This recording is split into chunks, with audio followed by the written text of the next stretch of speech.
Good morning, everybody. How's it going, guys? Ooh, morning. Yeah, it's hard to wake up. But today's gonna be fun. All right, let me make the official announcements.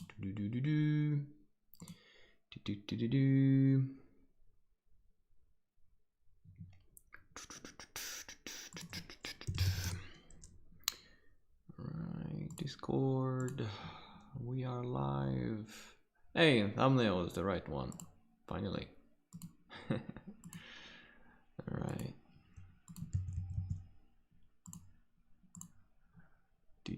Make an announcement.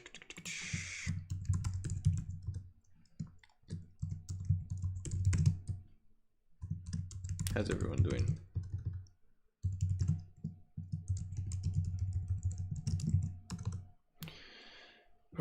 Okay. We're starting a little bit late today because my file crashed and I lost a few things I wanted to present and I had to hastily put it back up.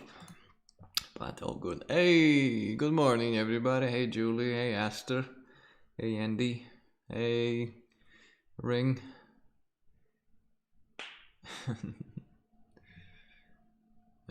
How's everyone doing, guys?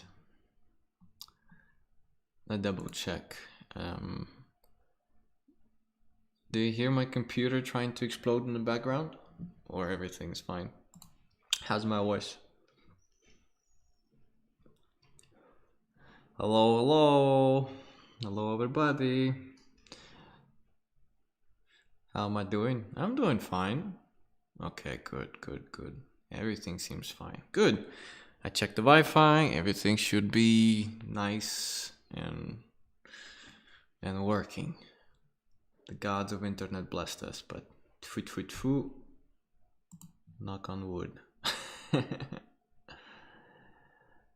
No, where I'm at, actually it's not hot. I'm actually sitting in the black hoodie and my legs are wrapped up with a t-shirt because it's kind of chilly in the morning here in Wyoming. Yeah, and my slippers, sadly, were left outside on a balcony and they are soaking wet. So yeah, the rip slippers. All right, let me do one more thing. I need to make an announcement on Instagram. By the way, guys, I made an announcement on Instagram, so if anyone is feeling like sharing their stories, please do. It really helps us out. Yeah, but if you're too lazy, that's okay. It's understandable.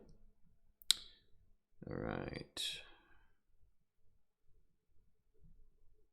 Okay, posted everything to Instagram. Hey, man, social media game is so weird. But you have to do it. All right. We're gonna wait 3 more minutes because I decided to delay the stream by 5 minutes. So, not the slippers. Yep, I got my water today. I'm gonna make the same sounds as Toby in the previous session. Yeah. And by the way, guys, I always enjoy seeing your workstations and the environment you're at in when you're listening to lectures and you tagging me in your stories, and it's pretty cool to see. So keep doing that because it's so inspiring to see people around the world unified and doing something together. Yeah, we have 2 minutes till we start. Toby vibe, yeah. Now we need you to go just every time you drink it. Okay, I'll do it.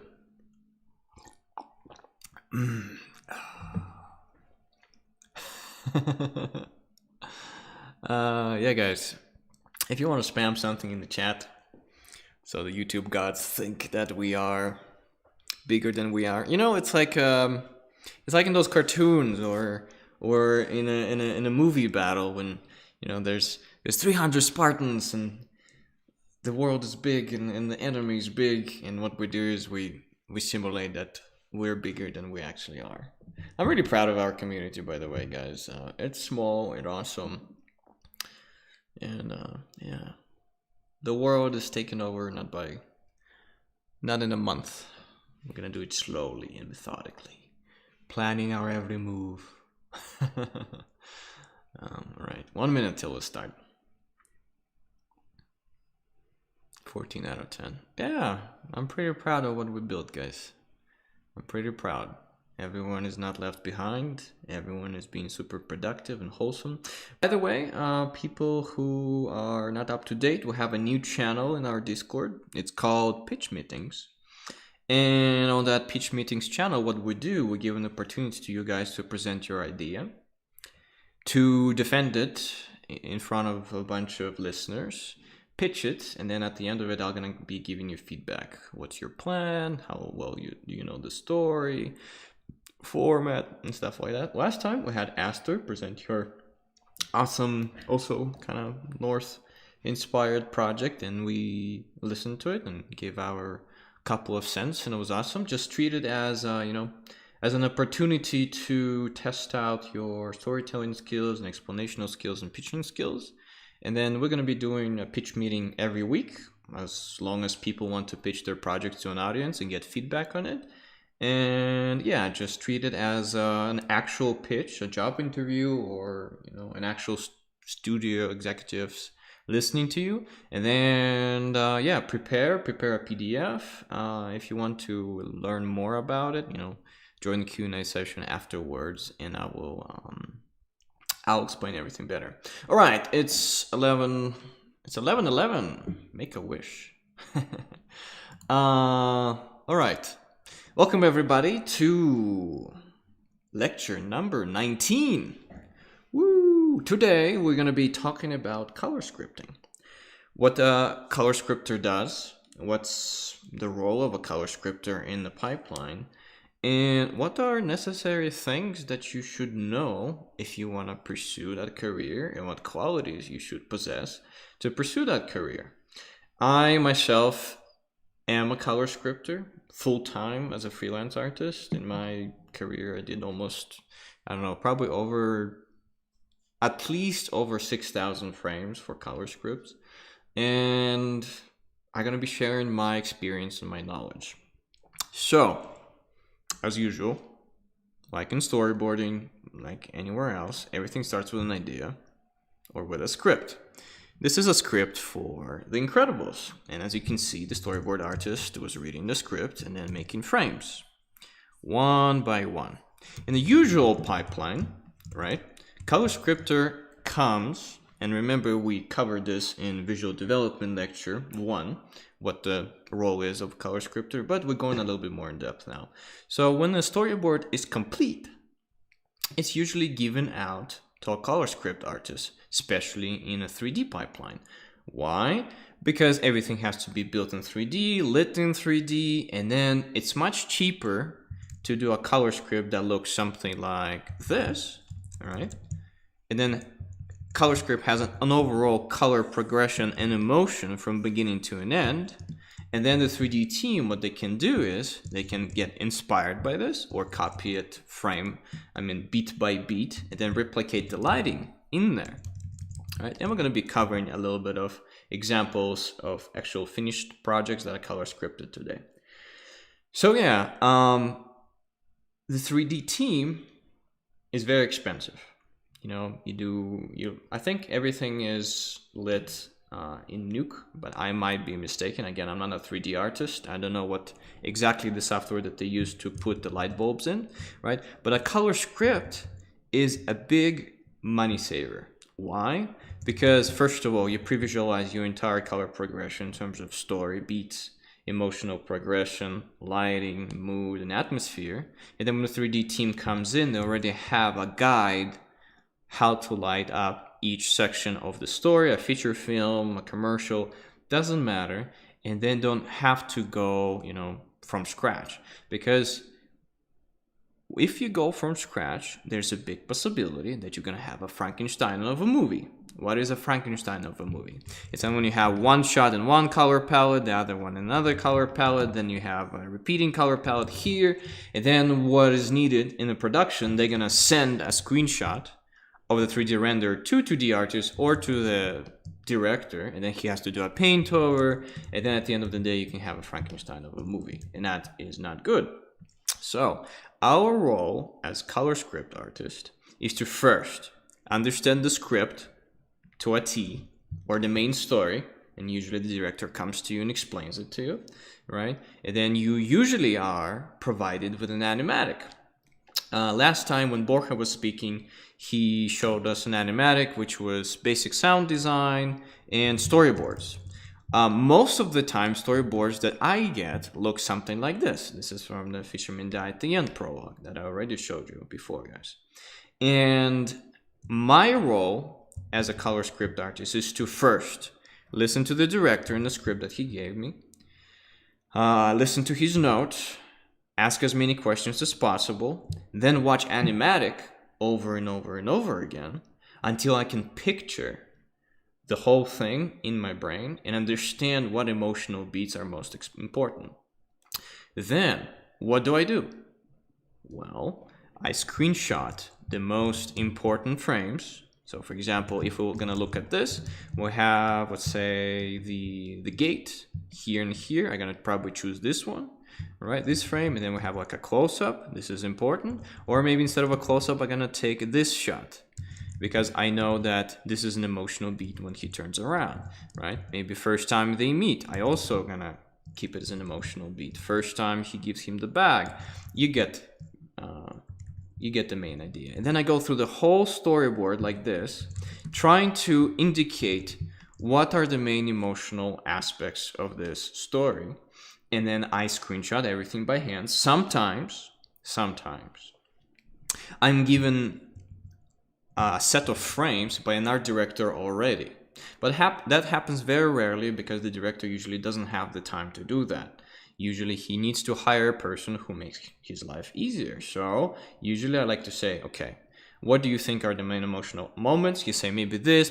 I'm like, gotcha.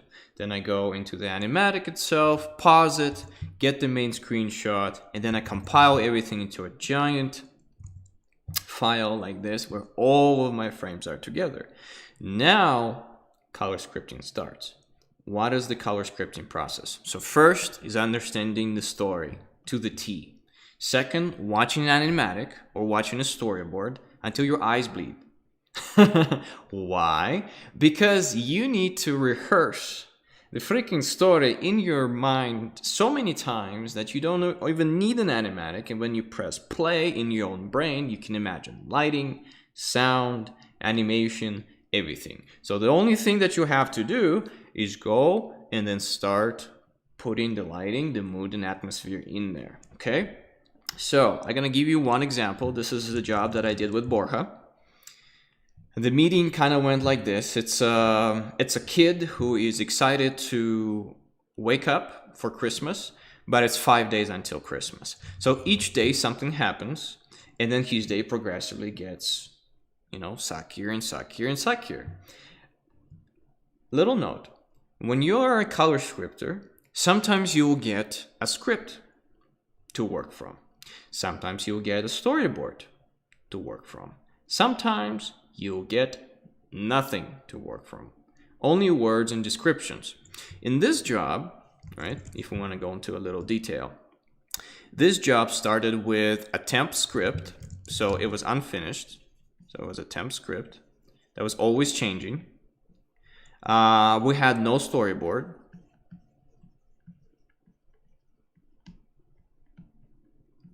And we didn't have any locations designed. There was no house, no nothing. The only thing that we knew, we're gonna have a house, and then we had the main emotional beats. So, as a color script artist / visual development artist, we also have to be good at what? Doing, first of all, time of day explorations, and secondly, actually keyframes. So this is started as a fast color key. It then went into almost like a keyframe because we needed a starting point, and then we needed a baseline. So when you're thinking about your story or any color script in general, you need to think about your baseline. The baseline is the neutral state or the emotional state of your character in your story in terms of color, because we're talking about color scripting, right? So as a starting point, we thought, what is the mood of this world without anything happening to it? Is it always moody and always like happy? Is it this or that? Like, for example, if we're gonna take the movie Dark Knight, right? The Dark Knight is always gruesome and scary. Why? Because that's the universe that it lives in. That's the baseline. That's the baseline of that world. So, remember in the beginning in this camp, I told you to do a keyframe, a starting point keyframe. And most of you probably treated it as a default state of your world. And that's what we did. Before we started going to actual storyboarding and color scripting, we did the baseline. And then after that, what we did, we explored the overall story in, I would say, color boards or color scripts, color script frames. I will explain what the difference between color strips, color scripts, and color boards and keyframes are a little bit later. But then what we did is we had this image and it was okay. The design of the boy wasn't even finished. So I said, well, it's a redhead boy with glasses, and I did my own version of it, and the dog changed overall, and I did a little homage of Buzz Lightyear here on the left. But the baseline is now explored. Borja liked it, right? And this is not the process that I'm telling you right now. This is one of the variations. This is not the ultimate way, but this is how we work on this production. And my role in there was as a color script artist.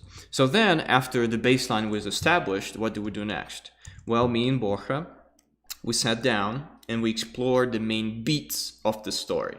So first, he wakes up with the dogs. You can see the frame change. The camera has a little bit more depth of field.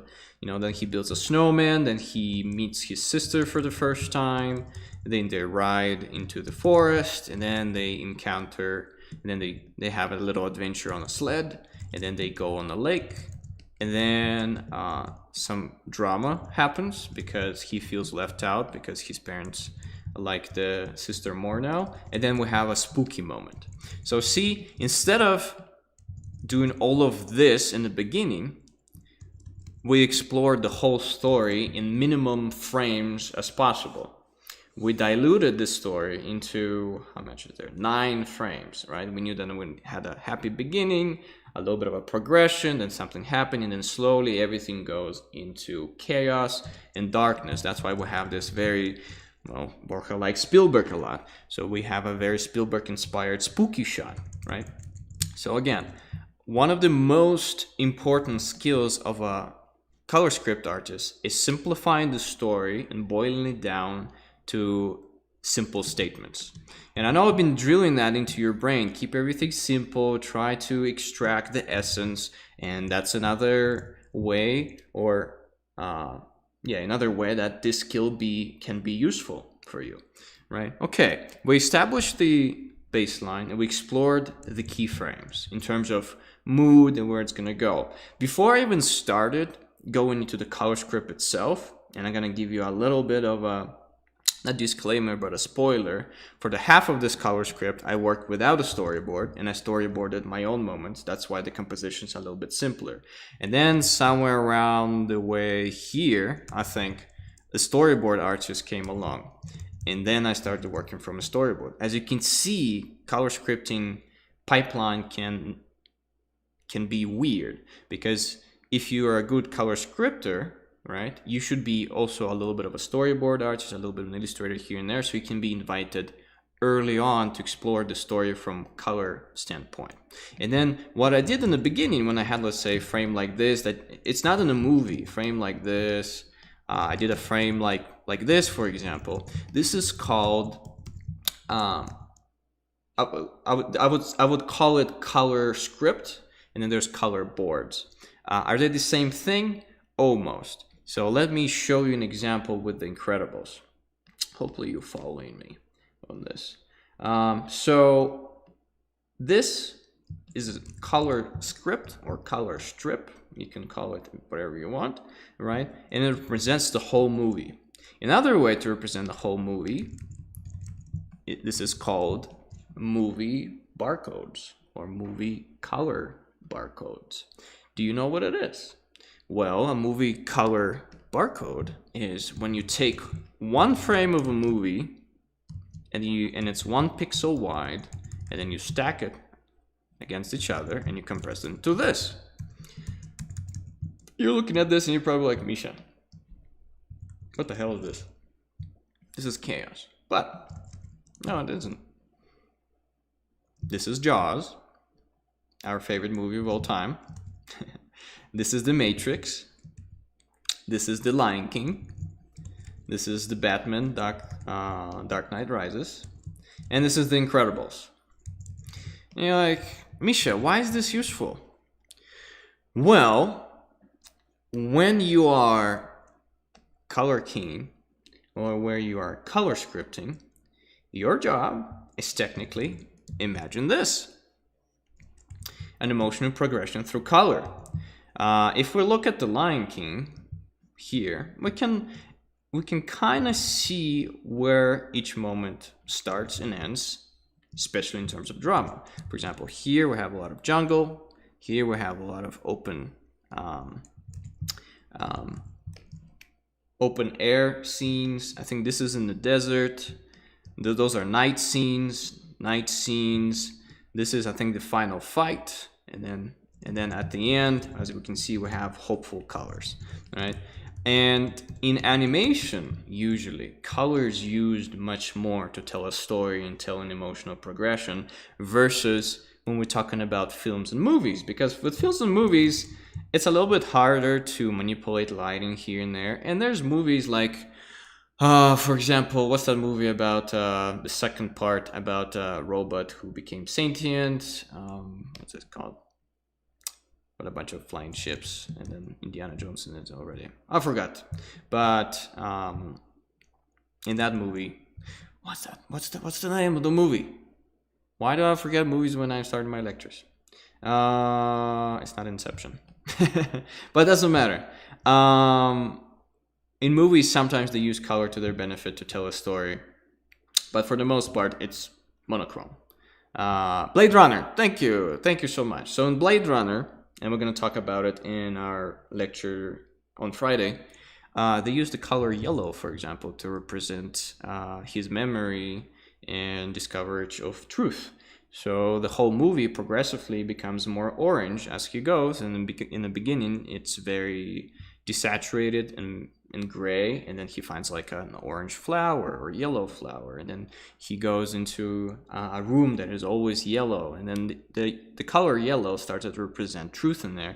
And as the movie progressed, the movie became more orange and more yellow because he was getting closer to the truth, right? But with the movies, usually like we see here, we have ocean, interior scene, ocean, interior scene. It's basically monochrome, right? Because when we're talking about movies in general, there always are color graded, usually similarly, right? We all know how like a Dark Knight movie should look like. It's very dramatic, very contrasty blacks and shadows and highlights with like blue and white lights here and there. Here we have the Matrix. It's basically green with slight variations here and there when they go outside in the city, right? And then when we see Lion King compared to all of that, you see the difference, how much.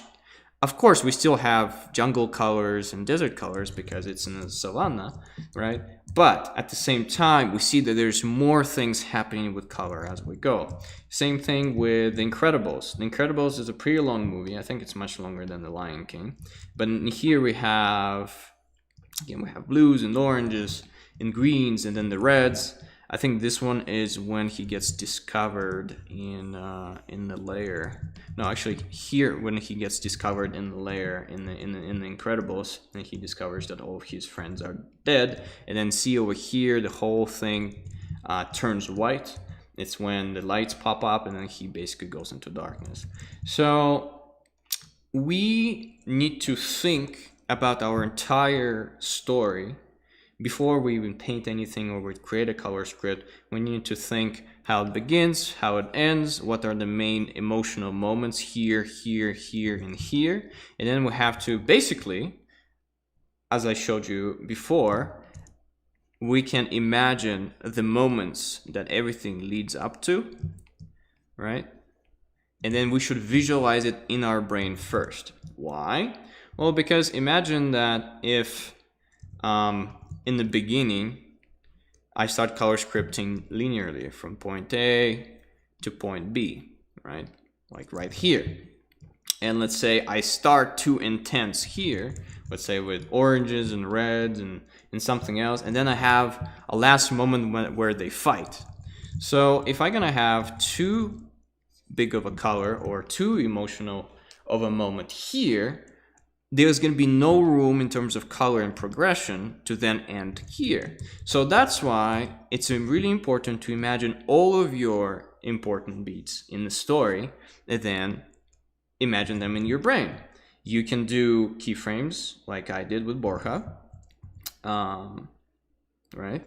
And then from there on, what I can do is I can connect the in-betweens of those things and see how I can lead up from, for example, a sunsetty orange time of day to kind of like a diffused lighting, very blue time of day, right? So because every storyboard or every color script or every frame has to come in with a context. So that's why it's really important to provide a bird's eye view first to yourself, plan all the key moments here, here, here, here, and here in the color script, and then start thinking about how everything merges, one thing into another in terms of color. And I'm going to talk about that a little bit later.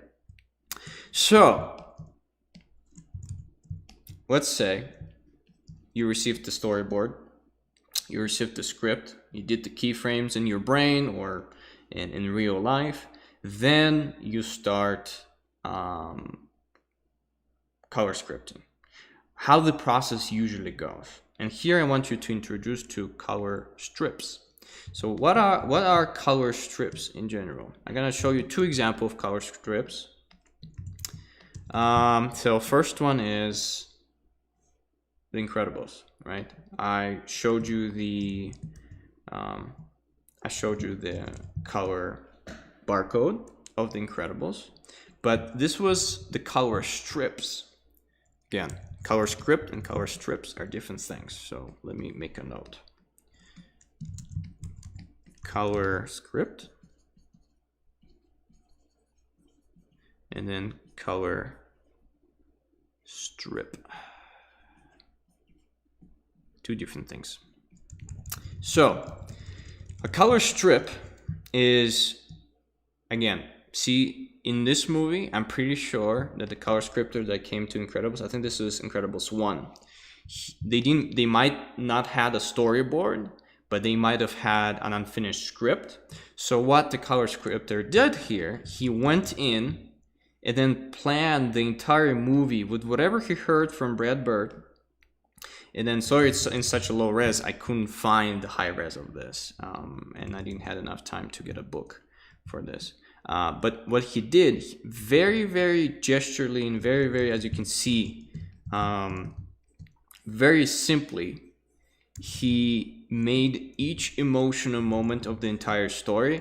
This is not every beat and not every frame, but it's every emotional beat of the story. And he put it in a color strip, right? Here he's experimenting just with color and again with local colors of the characters interacting with each other, but he's depicting an emotional moment for the entire story from point A to point B. And of course then they did clean up color scripts that could have looked like this or could have looked a little bit more polished. It depends on the director. It depends on the 3D team, right? So this is one way of creating a color strip, which is you are just thinking out loud, you are reading the script, and as you're reading the script, you make a strip, and then you make color notes.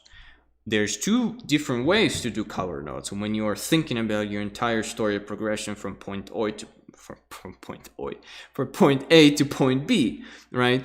Some people, right, they will, they'll very, very loosely, they will, for example, if this is the Mr. Incredible fights with the robot, and that's the moment where he fights with the robot and he runs away and loses someone, they will very loosely depict it, almost like cave drawings, what's going on, and then they're gonna be like, okay, there's gonna be the city, so the city is probably gonna have this time of day, and then just do color notes.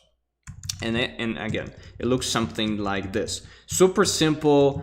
It establishes context. So context here is what? Green jungle, and then Jack, no, not Jack. Yeah, Flash.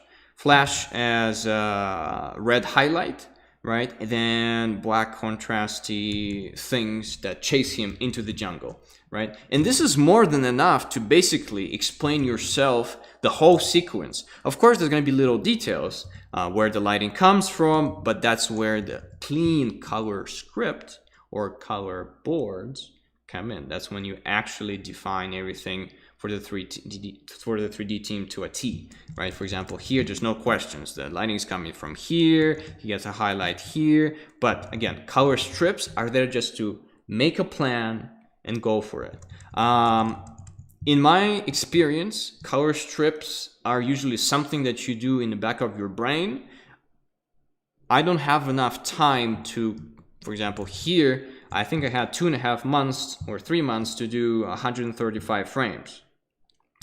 And my sketching and my thinking about it created the color strip in my brain. But sometimes when you just don't have you just don't have the ability to jump into the color script or anything else, you can do color strips. Another way of doing a color strip is purely with color. And let me demonstrate you how I usually do it when I receive a storyboard or an animatic.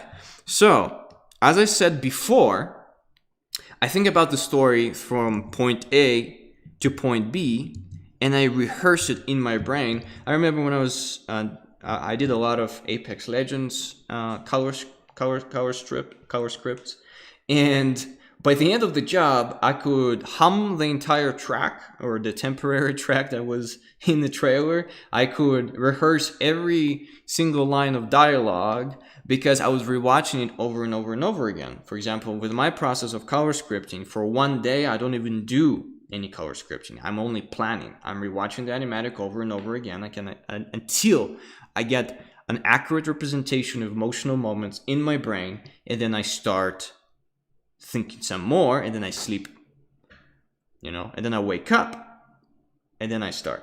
So again, thinking about the story and experiencing the emotion and knowing your material and knowing your story is one of the most important skills of a color script artist. Because our job is not to create pretty image, not at all. Our job is to create a correct moment, a correct emotion that is gonna, strike the heart of the viewer when he's watching the story, right? So I showed you the Incredibles color strip, and now I'm gonna talk about a more simplified version of a color strip.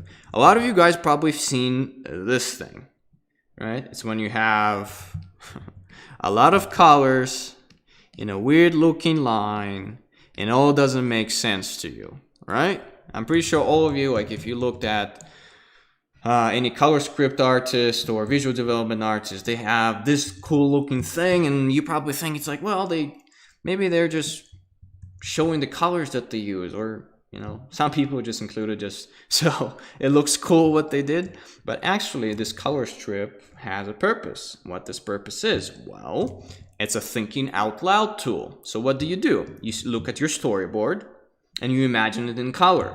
And as you're going through the storyboard, let's say it's linear, right? I'm like, okay, I'm gonna have a night here, so it's gonna be night. There's gonna be a lot of dark blues and purples probably, and then I have a gate that is lit by a fire, right, or a torch. So what I'm gonna do, I'm gonna get some browns in there, and then I'm gonna do a little bit of orange light. So now I have a combinations of color that in my brain I know, you know, I know what it means. This is the context color, this is some local colors, and this is the highlight color of sometimes just one frame if it's too complex, sometimes a sequence. So for example, just this color bar or color strip technically tackles an entire thing here, right? So I'm done. So now what I'm doing is I'm going forward. So what I can do is I can be lazy. So what I'm gonna do, I'm just gonna cover everything with blue because I know the entire thing is gonna be the same thing. So now what I'm doing is, and this is like the industry secrets, I guess. I don't know. I haven't seen anyone talk about this out loud. So the next thing is like, all right, I have a more open shot. So I might have the moon come out of there. So you know what I'm gonna do? I'm gonna add a little bit of green in there to explain to myself that the moon comes out. And then I'm gonna put, orange color again in there, maybe with some reds, because I wanna have some reds in there for the fire torch, right? And then I continue on, right? Then I have the same shot, and it's gonna be only the water, so I'm gonna be lazy, I'm just gonna fill it in like this. And then I'm like, all right, I have an important shot. There's gonna be very contrasty, and there's gonna be some local colors in there of the characters, and he's redhead. Right, so I'm gonna have, okay, my context is in the middle of the night, so I'm gonna keep it the same way. And then what I'm gonna do? Well, he has some local colors of fur on him, and it's probably gonna look like this. And then he's gonna be a redhead. So you know what? For the highlight, I'm gonna have, his red locks, because in the scene, that's what's gonna attract the most. Is gonna attract the viewer's eye, right? And that's about it. And then I move forward. And again, this thing is repetitive, those frames. So what I can do, I can just copy this into there. And of course, this is not 100% accurate. This is just me explaining my mindset of color strips. Of course, what I could have done it like the Incredibles, right? I could have done this, and then I could have darkened it for the context, and then I could have, did the the dam, and then I could have put, the fire torches there, and then the moon if I wanted to, and I explain like kind of like this, and then I can put the main character in there standing lit by a torch like this. But again, and this is his spear, for example, and here's his nose and stuff like that. But I don't need to do that. Why? Well, because I already have it in my brain with a color strip, right? So this is two different of how to do things, and then you can either adopt one or you can use both. But let's continue on a little bit more. So I will go through the entire thing, I would probably fill in with blue.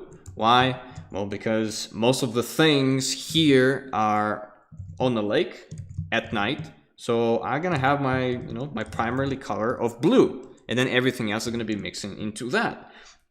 And then I can be like, all right, somewhere in the middle, there's gonna be a big bloody scene. So what I'm gonna do, I'm just gonna add some blood in there. You're like, okay, this is the red, and then that's gonna influence my lighting, emphasizing on the red color, because here I can also make notes to myself on this time chart, basically, which is here. Sometimes I give it to the director and I say, hey, here, nice, calm beginning, right?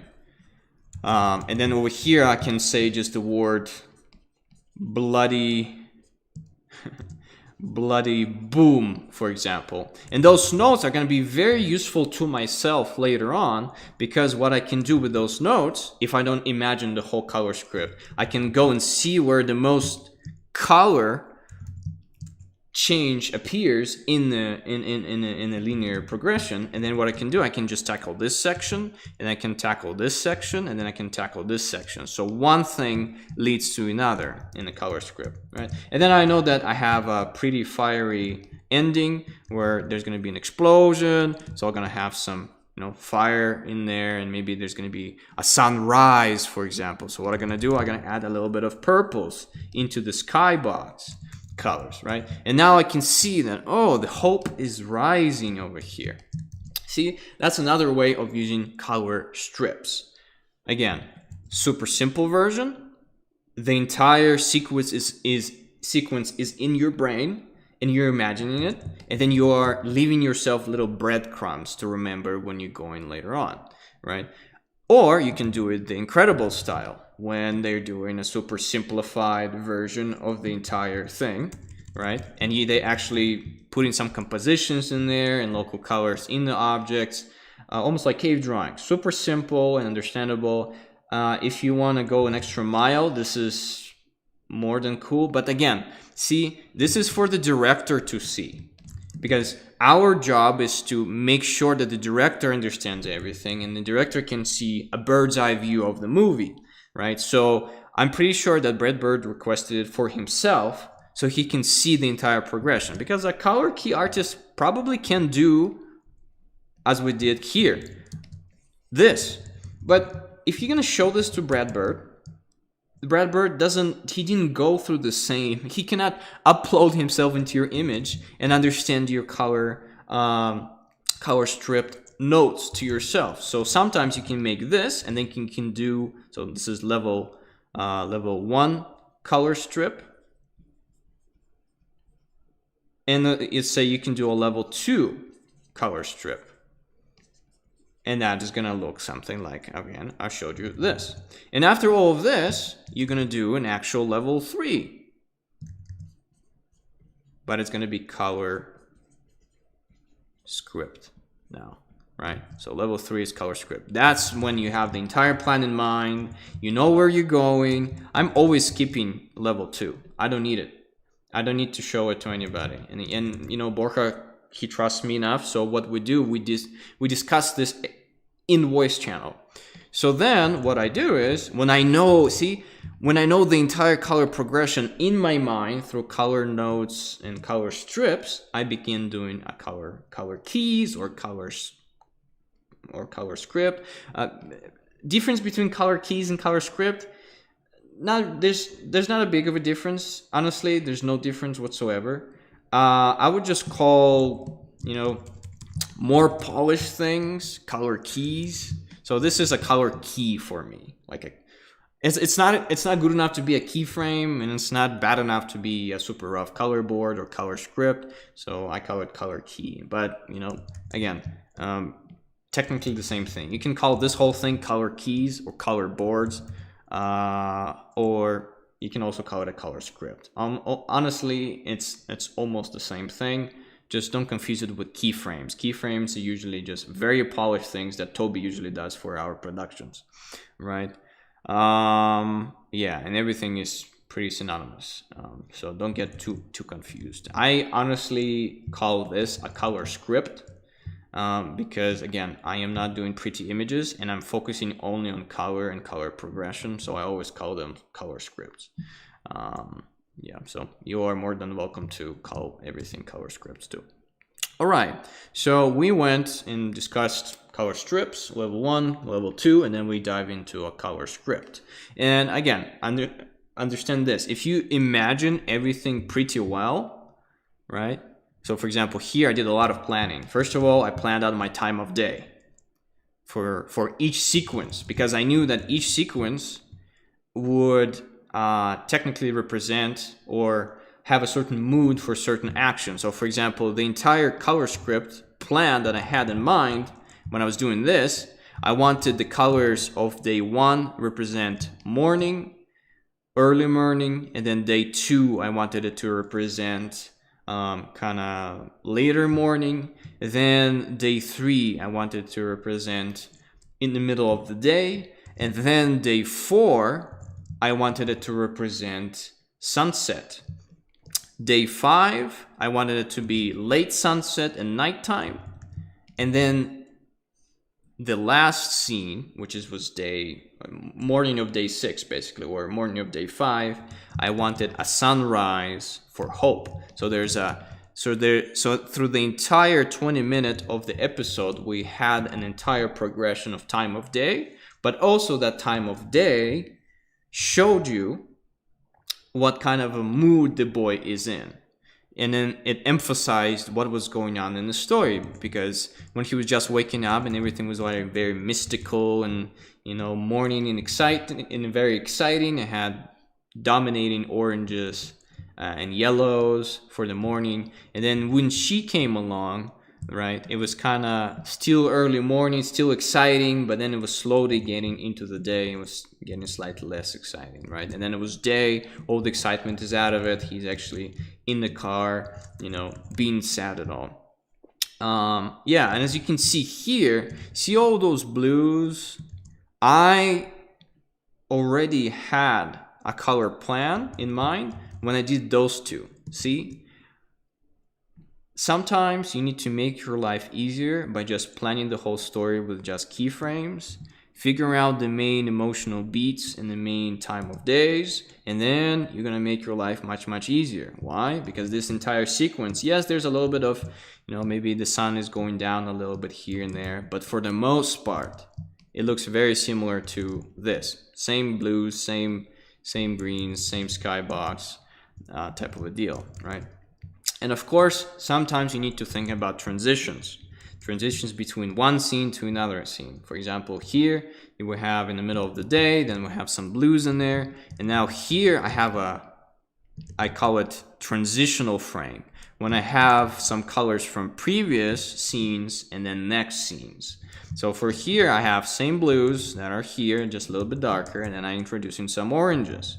Right, and then as you can see here, now we still have blues and oranges, but it's not that of a drastic difference, because sometimes it's awkward when you have one time of day and then it's boom, it's another lighting scenario. So sometimes if I was doing, let's say for example, a color board for it or a color strip, let's say if I had a red sequence that was super intense, right? What I'm gonna do, I'm gonna have some transitional colors. I'm gonna have some pinks and maybe, purples in there, slowly descending from the reds into the purples, and then maybe we can go into blues, right? So for example, if we need to go transition into a blue scene, what I'm gonna do, I'm gonna have a transitional, see here, I'm gonna have a transitional sequence or a frame where I'll try to make that happen. And I'll show you one transitional scene that I did for Clash of Clans.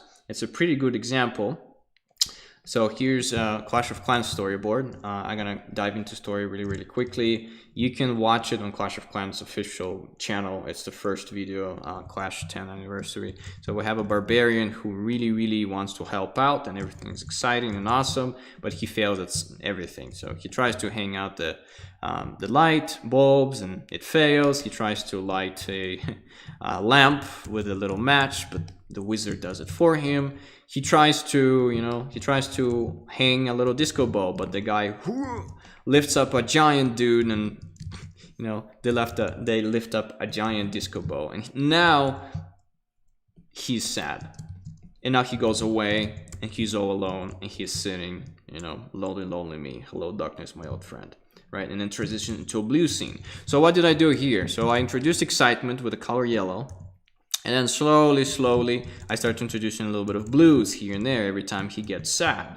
right? See over here, I have some blue light bulbs shining onto him, because what I'm trying to do, I'm trying to prepare the audience to meet him in this moment. So what I do, I make a transitioning scene. Of course, I introduce color blue here a little bit, but that's because I needed some fill light here in the shadows. But you can tell it that I already started preparing the audience to have a color change. And over here, what he's doing, he's leaving the excitement backwards, and he is walking towards blueness or towards sadness. As you can see here, he looks back. I still have a little bit of warmth on him, but he's going into the cold environment, and it looks very naturally, right, when we have this shot.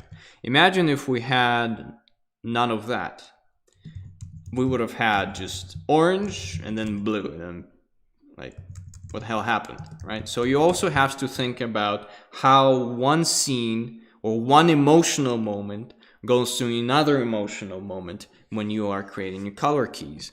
And again, color strip, just purely naked color notes, will really help you out.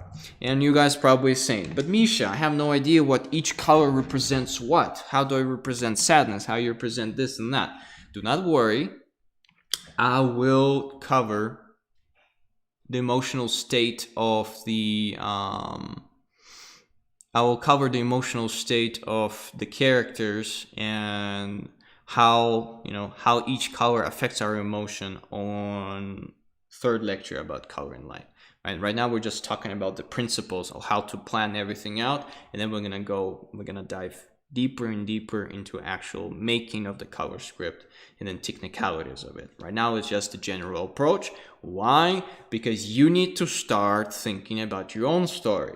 And some of you guys have 3 frames, some have 10, most of you have 3, right? But even when you're thinking about your 3 key moments, you still can apply same theory that is used in color scripting to your keyframes, right? Because you can imagine the whole story, and then you can pick the main emotional moments and see how they correlate and match one into another.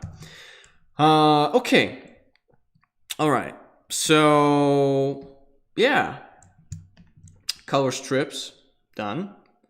Level 1, level 2. This is a color script that is usually done with a storyboard, right? That's the classic approach. But again, sometimes you need to come up with your own things. Yeah, and all you have to do now, when you have all the frames that you screenshot from Animatic and you understand how everything works, is just go. Sometimes, for example, I'm gonna show what. Just imagine what this was undone frames.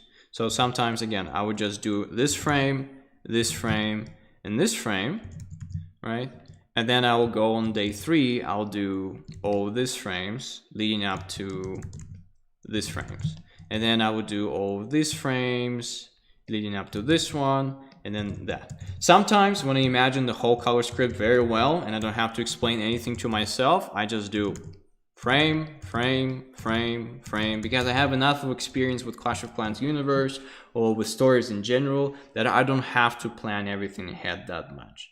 Right? The only reason why I do those sometimes, if I need to explain something to somebody, like for example, a few of my directors know how to read those color strips and they will understand what's going on in there. So first I'll just do that, send them their way, everything correct, understandable. I'll walk them through the whole thing, said, yeah, sure, go. And then I'll just go everything frame by frame linearly, right? Sometimes when I work without the storyboard, I have to sketch out my own composition, and that's okay. Sometimes you will have to do that because Borja or the director still needs to see what the lighting is going to be, even if the composition, the layout is not the same, right? Because a lot of the times, what does Borja do, or directors do? They will just give me my sequence of really rough color keys, and then gonna give it to either a cleanup artist who's gonna do keyframes out of them, or an illustrator who can do keyframe moments. Sometimes, like I remember that I was doing this sequence here, and I remember that I did just this, like as you can see, I did not have a storyboard for this. I knew that this guy will be pushing her up the hill, so I did the most simplest composition ever. And then what Borja did, he took this and he gave it to Toby. Toby did a layout, and then on top of Toby's layout, I did a color key. And then Toby took the color key and then made a final illustration out of it. Actually, let me see if I can find the final illustration that Toby did on top of my color keys. If no one knows who Toby is, watch previous lectures. So Toby, I think he did post it not too long ago. I just need to find it. Hey, here you go. I found it. Just need to do a screenshot of it. So I can see here, this is the frame that Toby did. And if you compare it in terms of color from far away, right? It's basically the same. I won't say it's the same thing, but you see the purples are the same thing here. The lighting scenario is the same here. Of course, he added a little bit, like, you know, I did some glowing stars here. There was no light in this thing. So, but it's called process of adding. So what I did, I explored the mood and colors really quick. Then he took it and he pushed it into the next level. And that's how me, Toby, and another guest speaker who's going to be next week work. I purely think about emotional progression, color, and the story with Borja from a bird's eye view. And then the people who do something more solid and more defined, they will just have this, a simple statement, and then elaborate more on it and push it to the next level.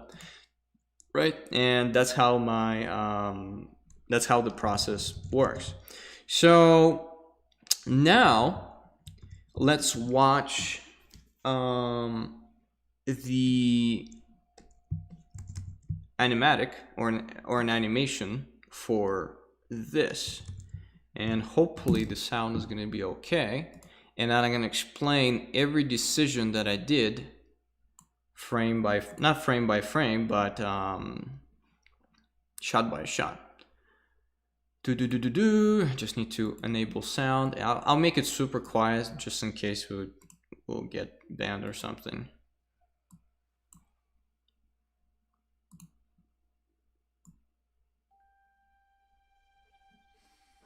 Oh, whoops. That's a different one. That's 11 minutes. That's not the one I wanted to show. Sorry, guys. Here it is. Here's the correct one. That's the other one that I did with Borja. But this one.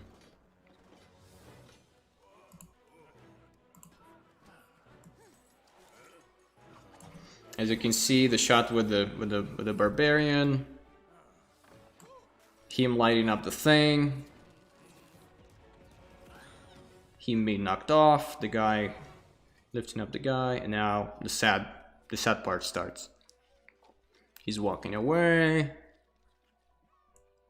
looks back, there's still a little bit of light on him, and now he's all alone. And that's when the craziness happens.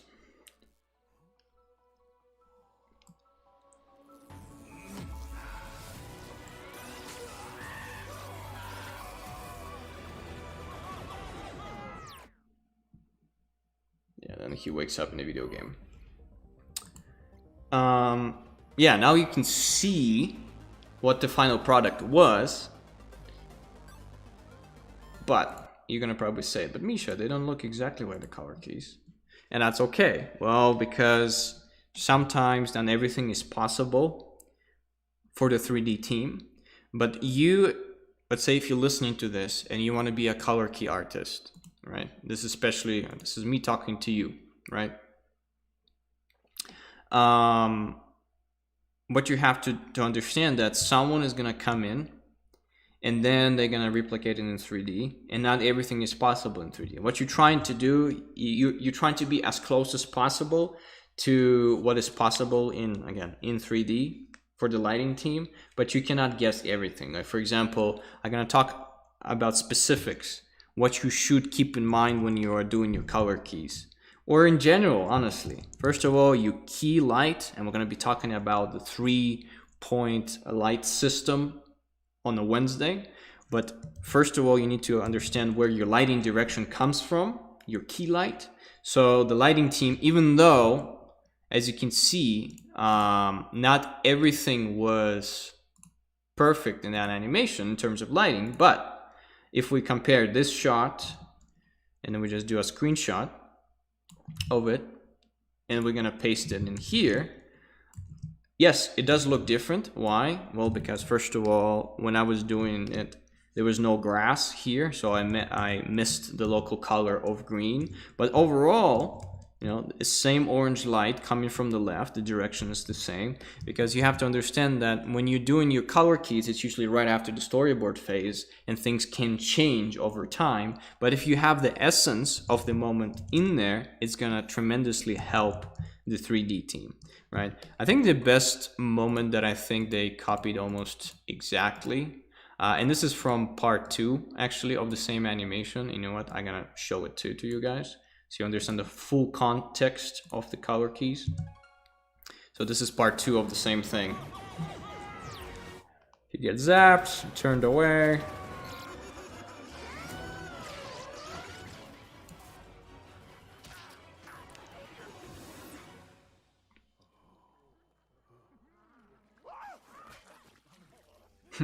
And he wakes up, and then madness happens.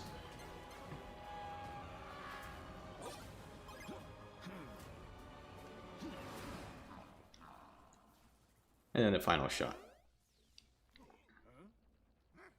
And then they all run in, and I don't know if they die, but I'm not sure what's gonna happen next. Yeah, so let's start from the last shot. So for example, here, everything's pretty simple. I planned everything out from... Ah!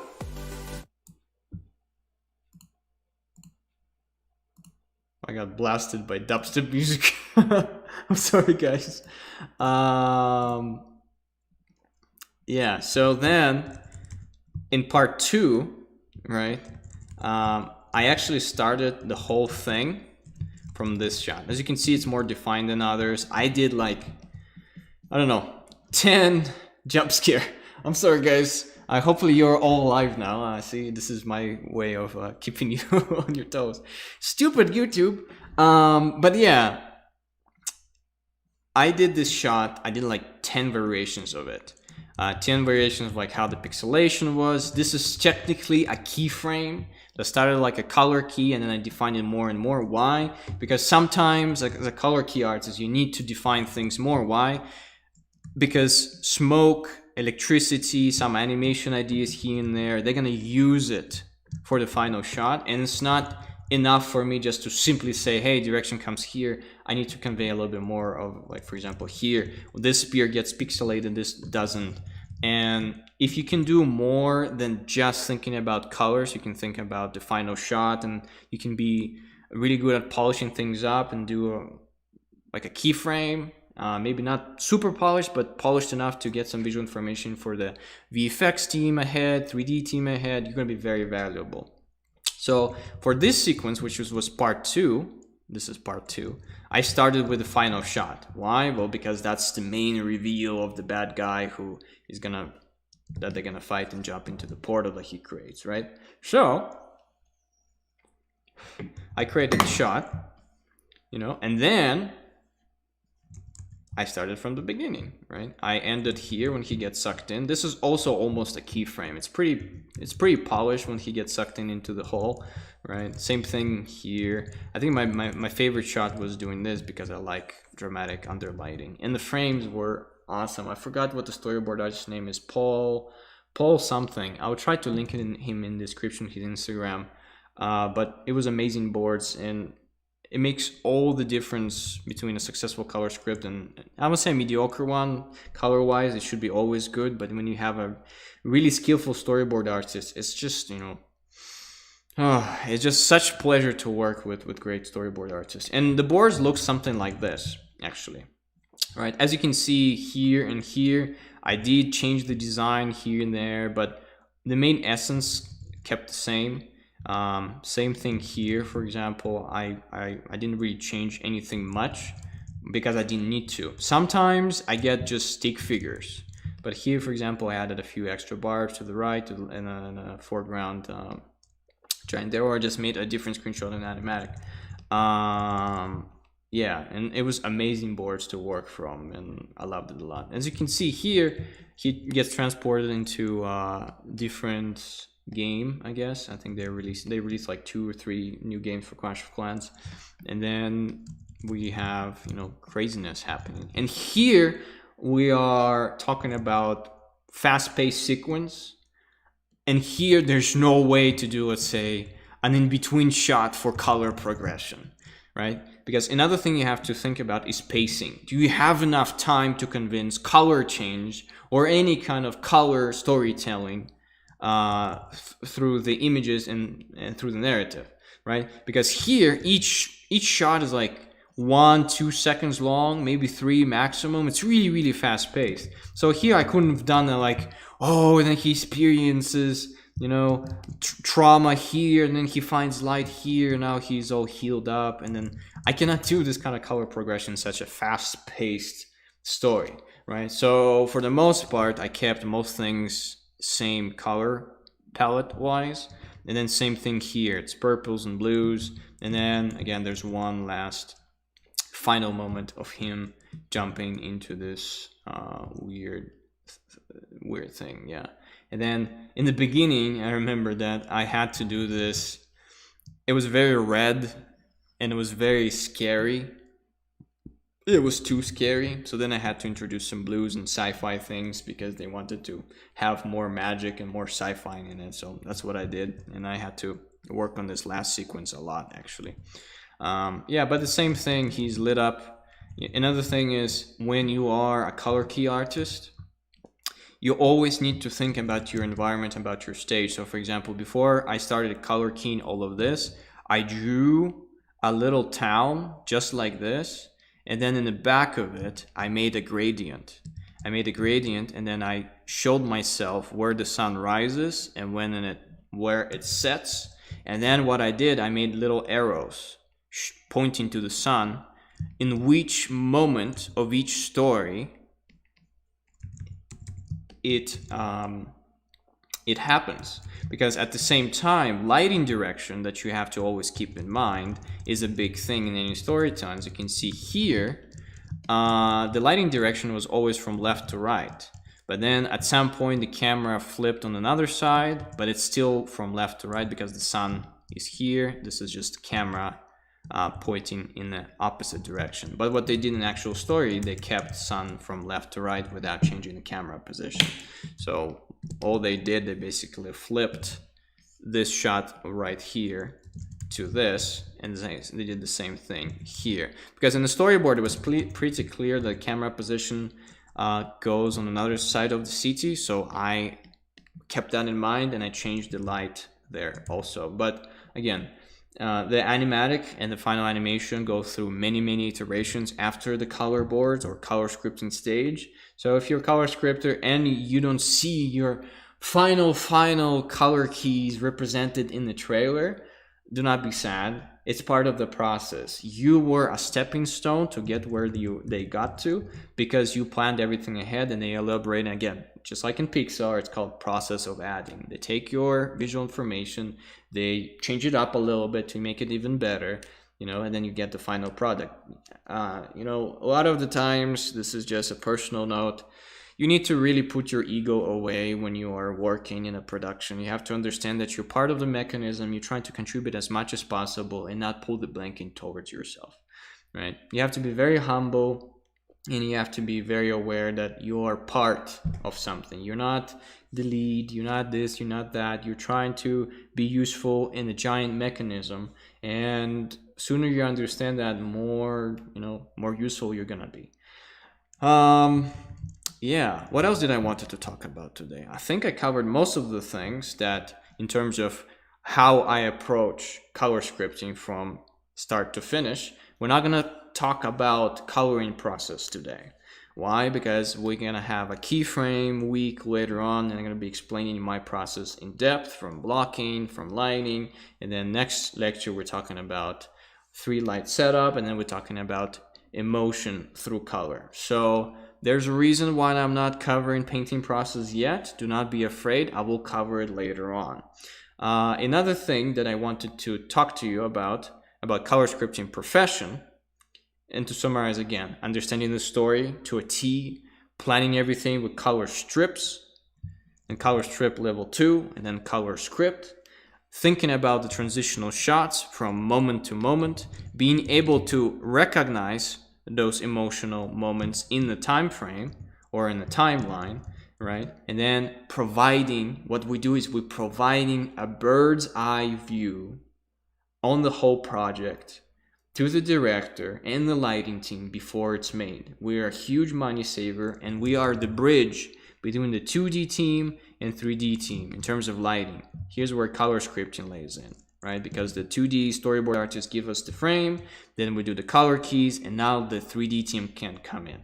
And if there was no such a bridge as color scripting, and that happens a lot in Russian productions, for example, that I absolutely despise, is when they do a whole project without a color script, and what they end up with is like, to represent, they end up with something like this. I don't know how can I do it, but they end up with something Frankenstein like this. Everything doesn't go into one another, and then what they have to do is, well, they have to rehire the 3D team to do the relighting there, and they're basically doing color scripting the long way by actually lighting the shot and everything else. And the main role of color scripter is just to do basically a throwaway painting that is not very super polished and it hasn't taken that much time. And if it's need to, it can be changed from this time of day to this time of day, because 2D is much cheaper than 3D. We can pre-visualize things much faster without the 3D team actually doing that. So that's our main role. And hopefully, if you want to be a color script artist, you will remember all of this. And now let's talk a little bit about crucial skills of color script artists. So one of the crucial skills of a color script artist is understanding time of day and how local color interacts with different time of day. So I'm going to show a little example from my color and light course that is right now only in Russian, sadly. But here's one example. Here's one example of a guy just doing his blacksmithing things. We're not going to do anything to this image besides maybe changing the pose of the Viking.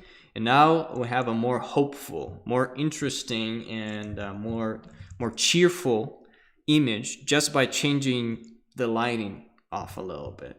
See, light has amazing power, and color has an amazing power to change our perception of the scene, because I'm pretty sure that this looks like two different paintings. Even the layout is absolutely the same. The only thing that I did, I just closed the shape of the chimney here just to make it all about the Viking. But for the most part, it's the same image. See, same image. I just moved him a little bit closer, maybe put a few toys here, and I had a warm light to the left going here. Same environment, different light bulbs. And sorry I cannot talk more in depth about how I did it. We're going to cover it in lecture 2 and lecture 3 about lighting.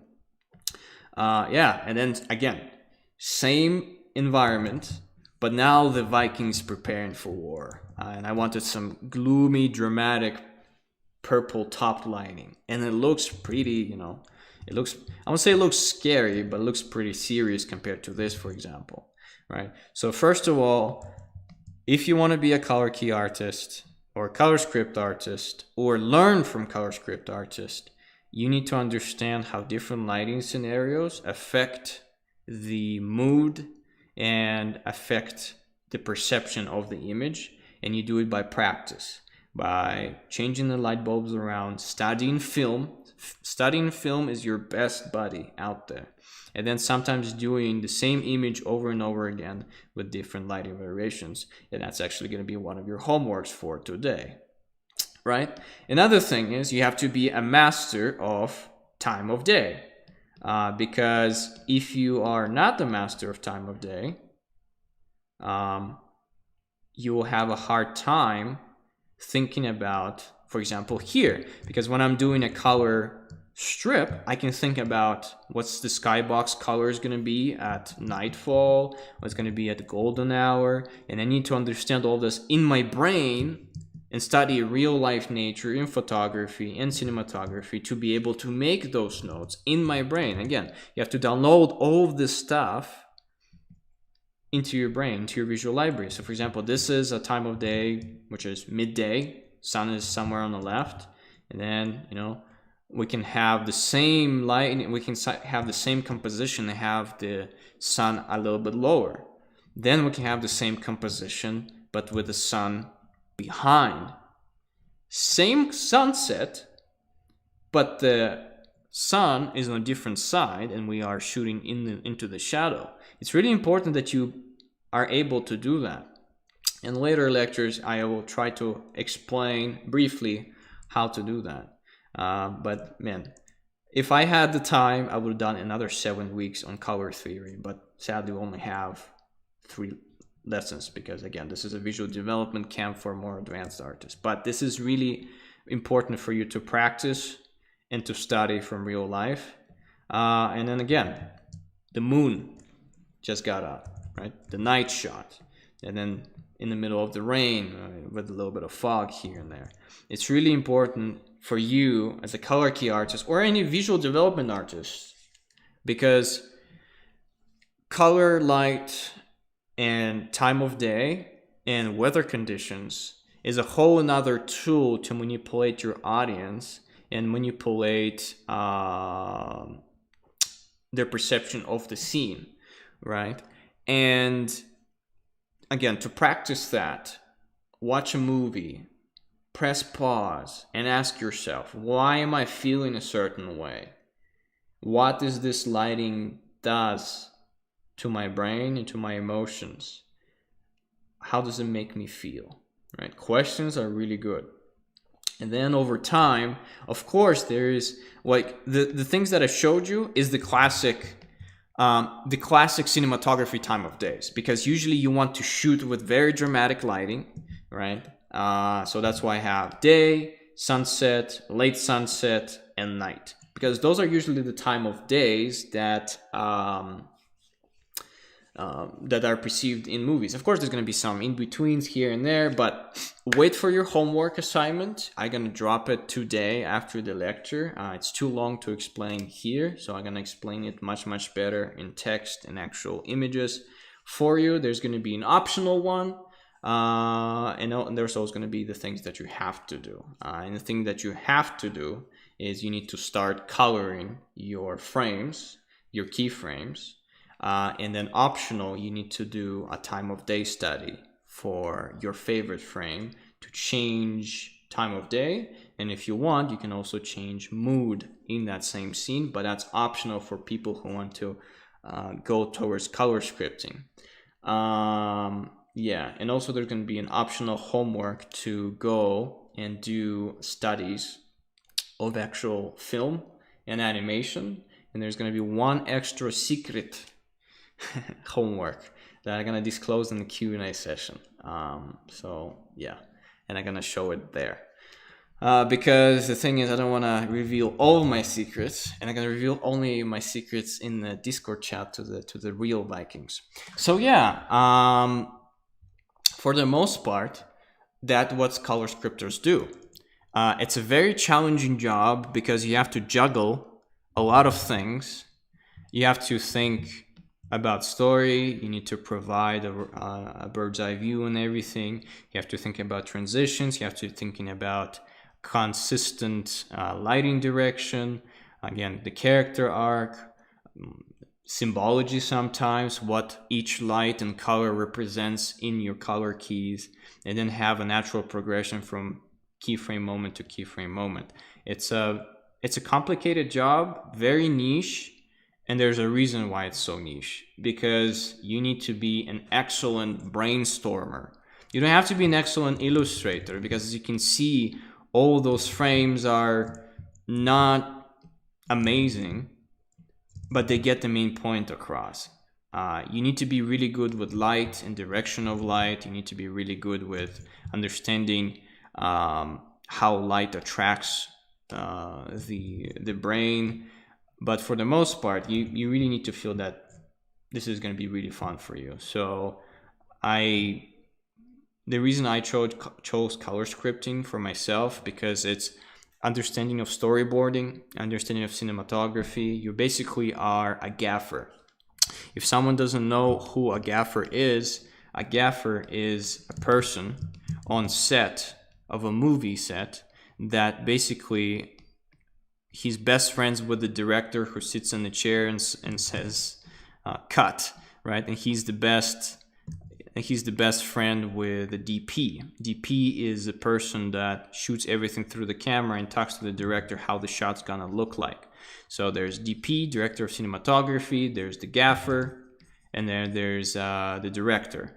So gaffer is the guy who basically does all the lights, all the reflectors, and we're gonna cover it in our next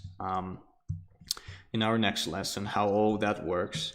And then he also talks to the DP, and they both talk about what's the best lighting scenario, and then they give it all to the director and they discuss it in a circle.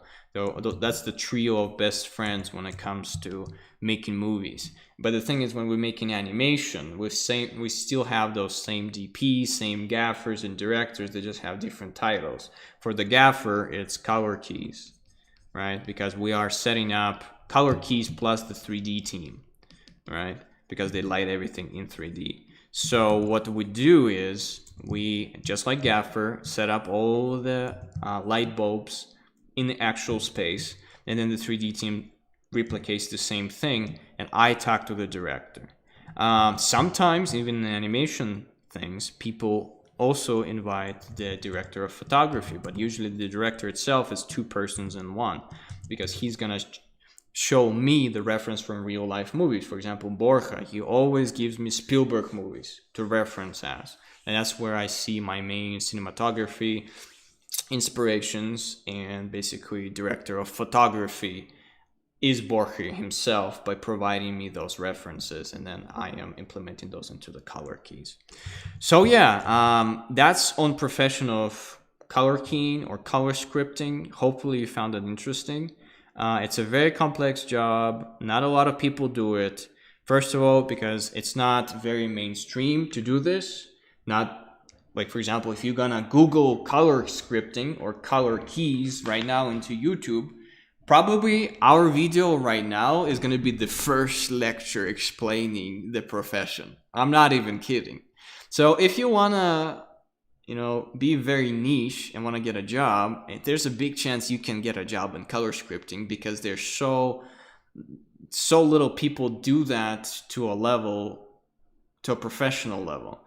There's some illustrators and visual development artists who can do color keys, but again, what I'm explaining here is you need to be next level of a storyteller, understand every step of the pipeline, which is storyboard and animatic watching at the animatic, reading the script, and then you have to get inspired by all of that, compile it all within your brain, and then make a plan for it, and then talk to the director. And it's really, really hard, because a lot of color key artists work like this. Looks pretty cool. They don't put any extra thought into how they're going to do an emotional progression of a character.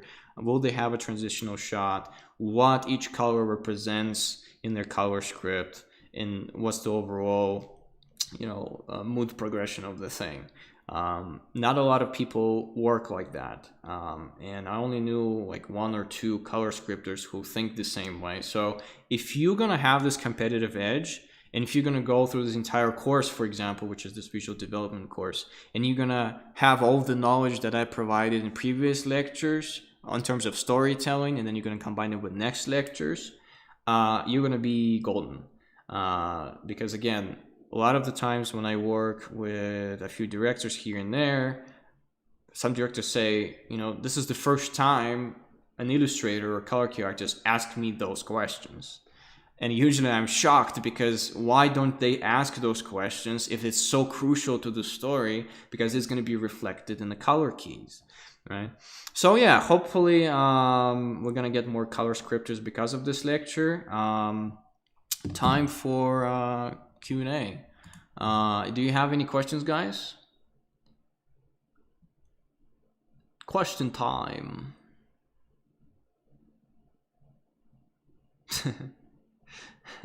So we only have to do this camp 60 times to advance to level 60? No.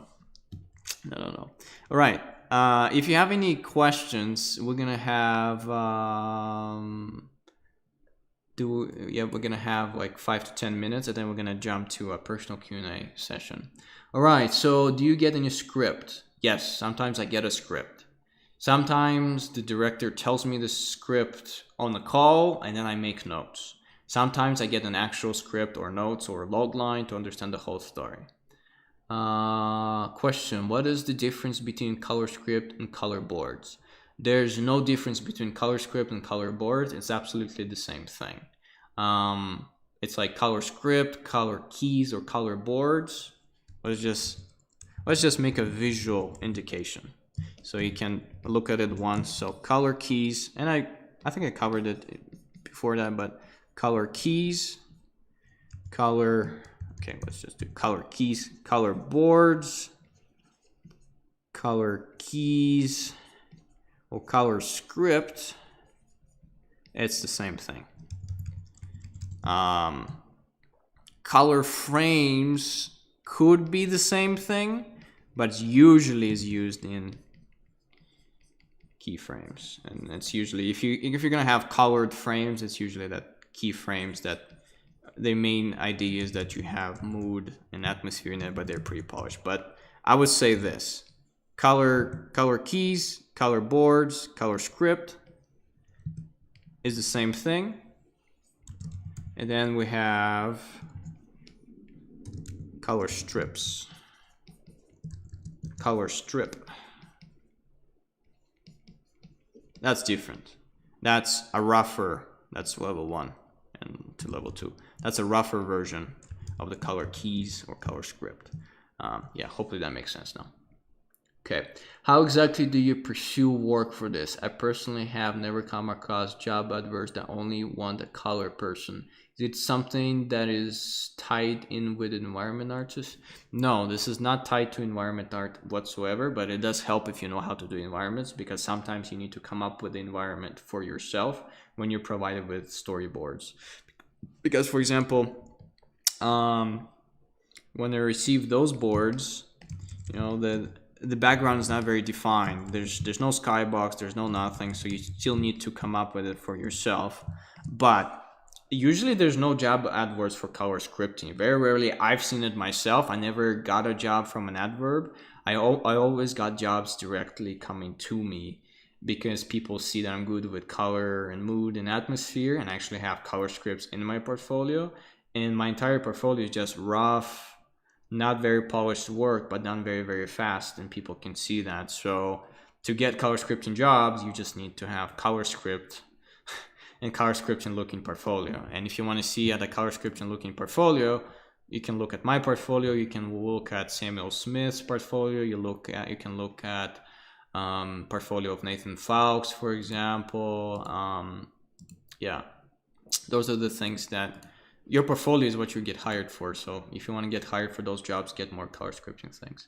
You said that you had a month to do 130 color keys for a client. So is it something that is okay? 1 second, you guys are typing too fast. So is this that the standard turnaround rate for this type of work, or is it longer, shorter, etc.?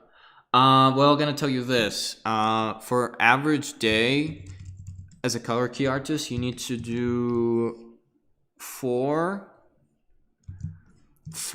to 5 color keys a day. That's like the industry standard. For me, again, it depends on how complex they are. Sometimes I just do 1 because it's a pretty big one and it's a complex one and I can figure it out.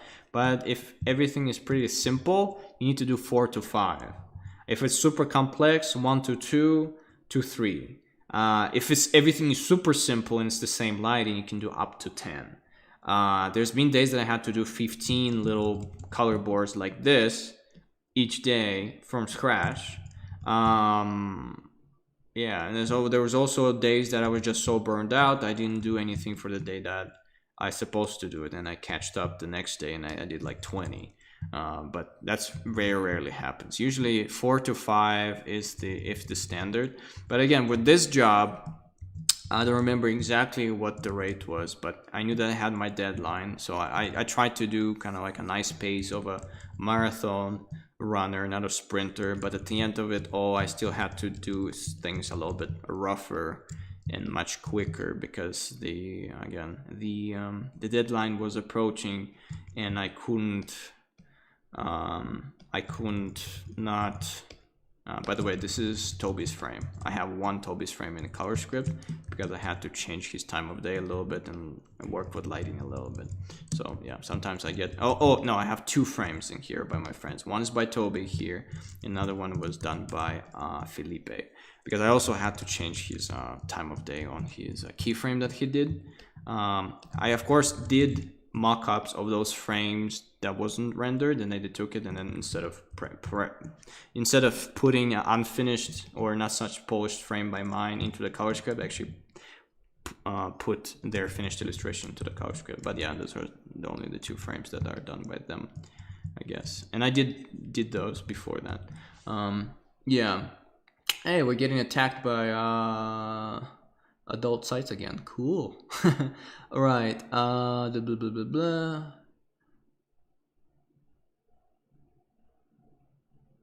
Okay, question. You mentioned Toby took one of your color keys and then polished it. What was the reason for that? What is the correct term for what Toby did? Toby did a keyframe.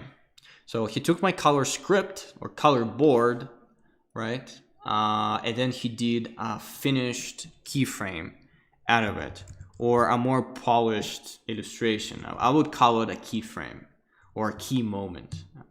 Keyframe is more accurate. So yeah, he did a keyframe. All right. Okay. All right. Any more questions? If no, we're just gonna dive into Q&A session. Bum bum bum bum bum bum. All right. I'm gonna count until 1, 2, 3, 4, 5. 1, 2, 3, 4, 5. No questions? Good. Yeah. To summarize. Oh no, more questions. What is the main difference between a complex color key and a simple color key? Also, what is the reason behind having no polish more certain color keys? Well, the difference between a more complex color keys or color script and a simpler one. I would say this: if a narrative has different time of days, if a narrative has a lot of mood changes and a lot of local colors from from environment to environment, it might get more complex. For me, simpler color keys are that usually take place in one time of day. So for example, if a color key takes time in the middle of the night, like for example, I did all of those frames, well, besides the super polished one, in like a day. Why? Well, because I didn't need to think about anything. Local colors, no nothing. It's a super simple lighting setup. Everything's monochrome. And this was simple, right? But then when it comes to like more local colors, I think this one was really complex for me because it was time of day, shining, and then there was shining within the shining because the tent itself was lit up. I had a hard time trying to find the right balance in here. Yeah. So for me, a complex color script is when you have a lot of time of day changes, a lot of mood changes. Basically, anytime there's change, and anytime there's a location change, and every time there is a mood and atmosphere change, an emotional moment change, that is a complex color script. It's much simpler if all the emotions start acting, or all the actors start acting under like one lighting condition, one room, and doesn't change for the entire thing. That makes life so much easier. I kid you not, I can basically create 4 or 5 frames of a color script for like, I don't know, for the next 5 to 10 minutes of animation. So because it's all in one time of day, unless there's going to be some specific acting things like a guy going to the light, going out of the light. It's a very complex question because it's very specific to context. Like for example, this one was really complex for me. Why? Because we emphasize so much storytelling on time of day and mood change. Some people are just not like that. They're just gonna say night and that's it. That's all that's gonna happen there. There's gonna be people angry and everything else is gonna be convinced not through color, but let's say through sound design and dialogue and music. you have to also be, as a color script artist, you have to understand that a color also not supposed to distract. So for example, if you know that there's going to be a very wholesome moment that's supposed to be kind of, you know, quiet and relaxed, you have to emphasize it with color. You don't have to make every shot super special, and you have to make some shots, you know, less intense and less colorful. And again, that's why it's a very complex job, because you have to think about so many things without actually seeing them being done. In terms of, you cannot see the final movie, you have to imagine the final movie. You have to imagine yourself as the audience and what you're going to feel, and what should you do now as a color key artist to improve what is already there, so when people are gonna watch it as a feature film or as a commercial, they'll get the feeling that you were going for. All right, another question. Do you think one can do color scripts as a second job? Let's say one is an environment artist, but do on the side color scripts. Yeah, sure. Why not? One doesn't, you know, color scripting skills always are super helpful. Doesn't matter where you're at and what are you doing. Yeah. No, don't apologize for all the questions. Oh man, do you hear the garage door? You know, I'm gonna use this moment to drink my peach juice and feel in the noise. I have no idea why people are putting garage doors up and down during my lectures, you know. But it's just life. You know, let's talk about mentality, guys. We still have like 10 to 15 minutes. Color scripting is all fun, but then if you don't have a nice mentality of a survivor, of a warrior, you're not gonna be able to survive, right? And that was my wife who opened the garage door during the lecture. Thank you. But with all the seriousness, guys, today in the Good Juju channel, we had a little quote, right? And I'm gonna read it out loud. I'm gonna do it every time I put one out. What was it today? Let's see. Good Juju Jat. I'm gonna talk a little bit about it because I want to send you out with a good message, you know. Today was this: there's many ways of succeeding in your art career, but bashing yourself on the head with "I'm not good enough, this sucks, everyone's better than me," etc. is absolutely not one of them. We are what we think. Be mindful of thoughts that you have day to day, because being a professional is a mentality. Your hands and skill will catch up eventually. You got this. Okay, so what I wanted to say to you this morning, guys, that you're doing great. You are not behind. You're exactly where you need to be at this moment in time. Okay, color script or not color scripting, this might be very overwhelming and complex for somebody, and you're just starting out and you have no idea where to go. I want to emphasize one thing, guys. We are what we think, and if you have this thought that I am this or I am that, that's called an I statement. And if you have a lot of I statements, your body usually follows after your I statement. And if you're gonna say you suck, you're gonna suck. You know, if you're gonna say you're bad, you're gonna be bad. If you're gonna be horrible at art and you say it about yourself, you're gonna be horrible at art. Okay. Instead, just for this lecture, you know, it's always related into color script and everything else. Have this mentality. I'm not where I want to be yet, right? But I'm a professional, and I'm a professional in the making, and I'll get there eventually. You know, everything that comes your way is an obstacle to conquer, or a nice riddle to solve. It's not the end of the world if you failed today, and if you failed, that's awesome, because you have something to actually work with and something to correct. If you see if something is bad, you have an ability to see that it's bad. Most of the people draw and think that's great. But if you see that your things are bad, that means you have a good eye. And if you have a good eye, you can imagine something good. And if you can imagine something good, you can learn through fundamentals that I'm teaching you here how to later on implement that into real world, right? And if you can imagine it and you have good dreams, and in the dreams you imagine everything realistically and super polished, your only job is to teach your hands to follow your brain. And that is very easy, okay? Quality of ideas and what's in your head is the most valuable thing. How to bring it to reality, that's a whole nother question, and we're teaching you how to do it right now. So again, you're not behind, you're doing fine. You are not on a timer, you're not gonna die tomorrow. Do live like it's your last day, but plan like you're gonna live forever, okay? So, and that's what we're doing here. Just do the assignments one step at a time. And again, bad thoughts are like seeds in your own brain. If you're gonna let it grow and you're gonna water it and you're gonna cherish it, that's what you're gonna become. Instead of that, have a little Misha in your brain. And every time you hear yourself bashing yourself or doing something else in your brain, there's gonna be a little Misha Viking warrior saying no, and then slaughtering the thing. Yeah! And then planting a new thought in your brain. Yes, maybe I'm not good enough, but I'm good at this. And I'm practicing, and I'm waking up early, and that's awesome. And I'm taking cold showers, and you're planting those good seed thoughts. And then at some point, they're gonna flourish, and that's the only thing that's gonna be in your brain, okay? So yeah, please be mindful, no self-bashing here. You're the greatest Vikings I ever known.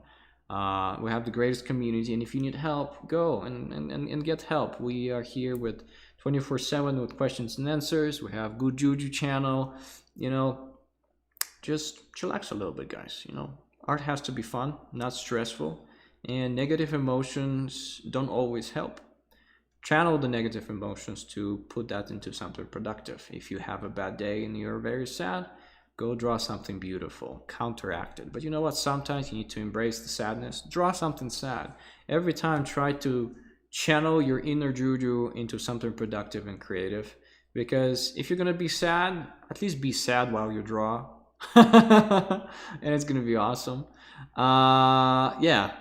Anyways, I just thought that I wanted to tell you this, guys. I don't know why, but I feel like most important is actually, you know, supporting each other and having good thoughts, and everything else is pretty easy. If you have a good brain or you have a good head on your shoulders, and you're doing everything with a positive attitude, even if you suck, you're gonna do it, you know, joyfully. And then if you have joy in the process, you're doomed for success. Yeah. So that'll be it. Join the Q&A session at the end in our Discord channel.